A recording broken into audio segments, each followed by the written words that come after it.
Ted. Go ahead. Okay. Again, Hello. starting. Mhm. Hello, everyone. I'm Jaren. Welcome to my presentation. Today, I would like to talk about floods, its causes, effects, and some of its control measures. Here is the content list of my presentation. Except the causes and effects, I will also talk about some flood damages in Turkey and give some brief information about flood frequency analysis, which is actually related with my thesis. Now, what is flood? Flood means an overflow of a large amount of water beyond its normal limits. This is, of course, a general explanation. It is a natural phenomenon associated with hydrological cycle, which was actually covered in the beginning of the hydrology course. Therefore, it is a natural thing, but human might have some impacts on floods results. Now let's talk about causes of flood. It mainly have two causes, which are natural and man-made causes, we can say. Let's start with natural ones.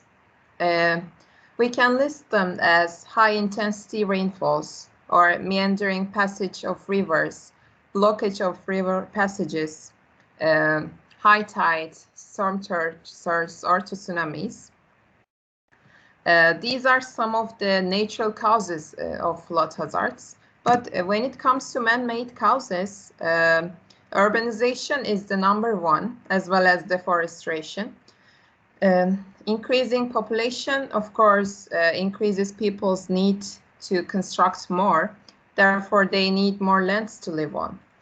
But if urbanization cannot be done under control, urbanization on riverbeds can cause huge disasters.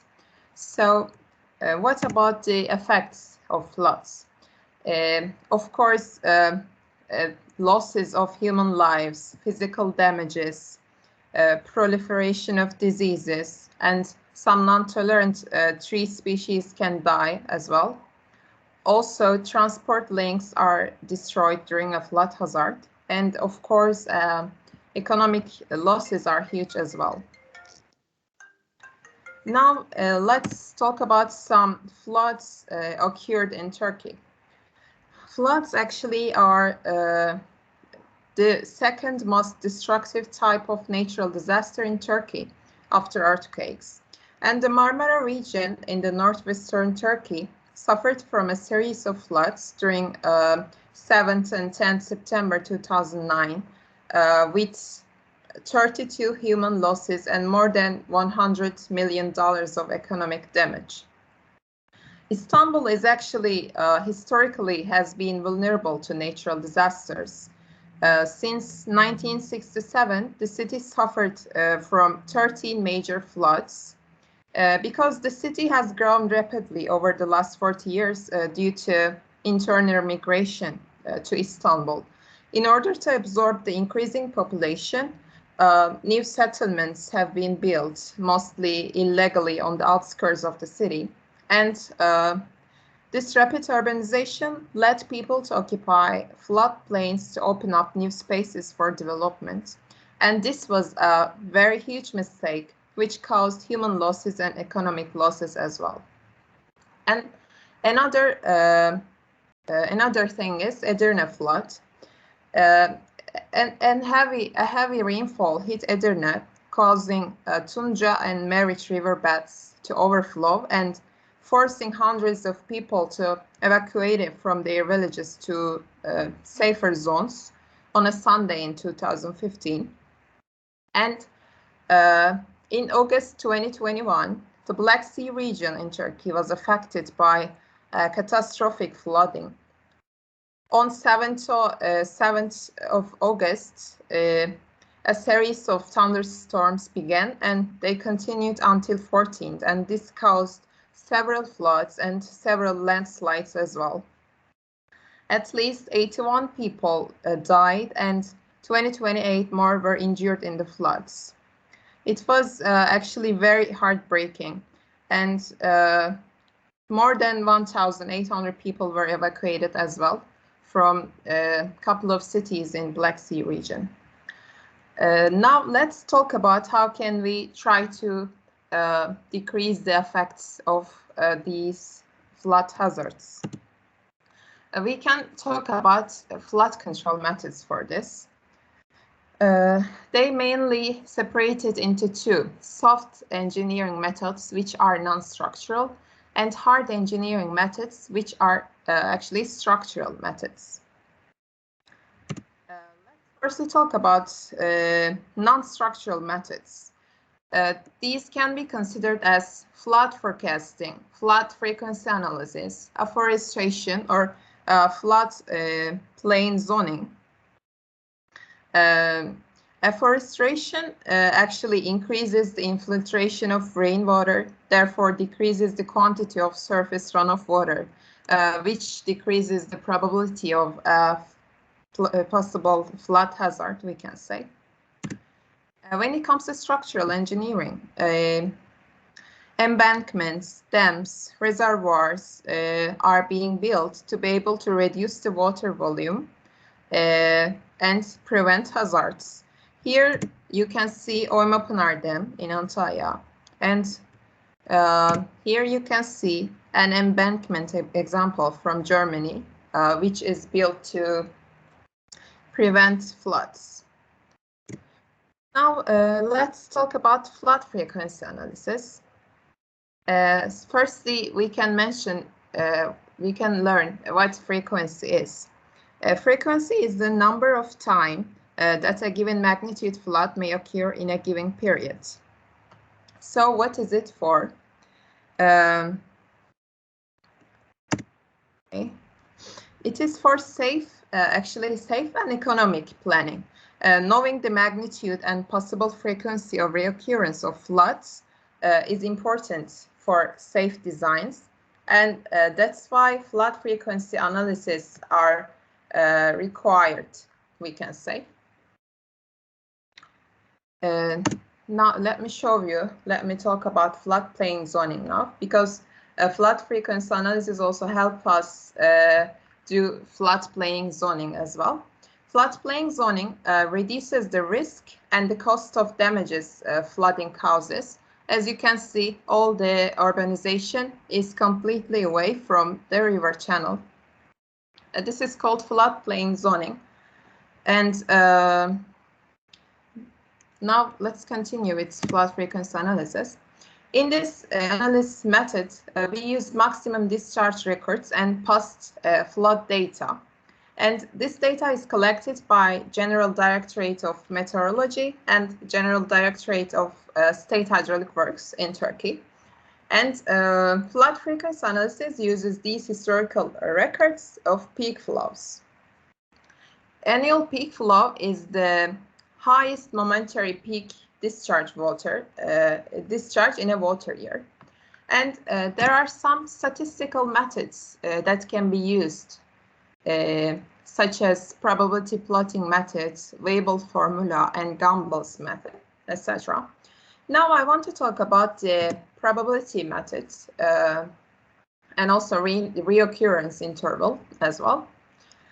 Reoccurrence interval, or it is also called return period, means number of years which a given flood may equal or exceed. It can be calculated with the written formulation. And here are some other useful formulations. I just don't want to bother you with them right now, but at the end you will see an example about them. Now let's come back to topic. After listing the discharge records that we collected from the DSI or another authority, they are ranked according to their magnitudes. And flood statistics are obtained graphically by plotting flood frequency curves, as you can see on the image. After drawing this frequency curve, a goodness of fit test is applied with checking some properties such as chi-square value or other properties. And the best fit distribution model is determined for the examined frequency model. Here you can see some distribution model examples. However, there are some softwares that we can use and make our job easier, such as HackDSS and HackSSP. HackDSS is a database system designed to efficiently store and retrieve scientific data. And that is typically sequential, such as time series data that we use for our frequency analysis. And when it comes to HackSSP, it allows users to perform statistical analysis of hydrological data, in fact. And after entering the data into HackDSS system, which is basically a storage system, data storage system, it can be used in HackSSP to analyze this data, and the best fit distribution can be found easily using these softwares. And they are free to use, so I recommend you to download them and maybe analyze some time series to try yourself. Here, there is an example. The spillway of a large dam will be designed for a 100-year flood, and it's covered dam for 10-year flood. The lifetime of the dam is 50 years, and of the cover dam is 4 years. Determine the risk of the spillway for its design flood and the risk of the cover dam for its design flood. As we can see, the return period that we mentioned in the beginning of the presentation, the return period of the dam is 100 years. Oh, sorry. Yes, it is 100 years. And for cover dam is different. Now let's do our calculations. Firstly, for the spillway. The return period for the spillway is 100 years. And firstly, we calculate the occurrence probability with this formulation. It is 0.01. And the non-occurrence probability is calculated like this as well. And the probability of occurrence of a 100-year event, at least once in 50 years, is found by subtracting the probability of 50 non-occurrences from the unity. That's why the risk formulation, it was also on the previous slides, is calculated as 39.5%.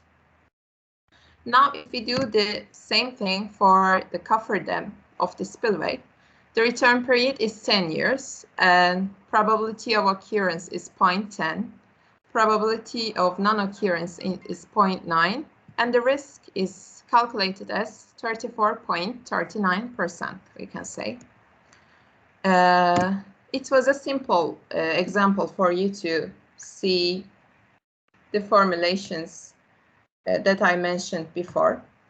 So, as a conclusion, floods cannot completely be prevented because they are completely natural disasters, but we can control them with a lot of control methods. And fraud control measures, which were discussed in this presentation, must be followed in order to prevent huge damages on human losses and on the economies of the countries as well. This was the end of my presentation. Thank you for listening. If you have questions, I can answer now.